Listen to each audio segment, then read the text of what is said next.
লক্ষীপুৰবাসীৰ বাবে সুখবৰ। অত্যাধুনিক প্ৰযুক্তি আৰু অভিজ্ঞ চিকিৎসকৰ দ্বাৰা চিকিৎসা সেৱা প্ৰদানৰ প্ৰতিশ্ৰুতিৰে লক্ষীপুৰত মেট্ৰিক্স চাৰ্জিকেল ক্লিনিক মুকলি। উক্ত চিকিৎসা প্ৰতিষ্ঠানখনৰ ৰঙা ফিতা কাটি আনুষ্ঠানিকভাৱে শুভ উদ্বোধন কৰে লক্ষীপুৰ মহাবিদ্যালয়ৰ অধ্যক্ষ ডক্টৰ বিশ্বাস কাশ্যপে। তেওঁৰ সৈতে সংগ দিয়ে জ্যেষ্ঠ চিকিৎসক ডক্টৰ জিয়াউল ৰহমানে। এই অনুষ্ঠানত ৱাৰ্ড কমিছনাৰ নিবেদিতা কৰ্মকাৰ, লক্ষীপুৰ মণ্ডল বিজেপিৰ সভানেত্ৰী দুলুমণি হাজঙৰ লগতে বহু কেইগৰাকী চিকিৎসক আৰু স্থানীয় বহু গণ্যমান্য ব্যক্তি উপস্থিত থাকে।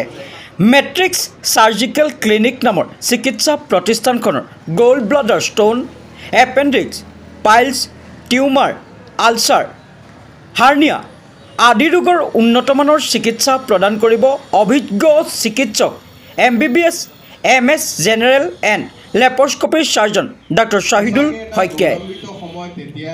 উক্ত চিকিৎসা প্ৰতিষ্ঠানখনে লক্ষীপুৰ অঞ্চলবাসীৰ ৰাইজৰ লগতে গোৱালপাৰা জিলাৰ বিভিন্ন প্ৰান্তৰ ৰোগীসকলক যথেষ্ট উপকৃত কৰিব বুলি ক্লিনিকখনৰ কৰ্তৃপক্ষই আশা প্ৰকাশ কৰে।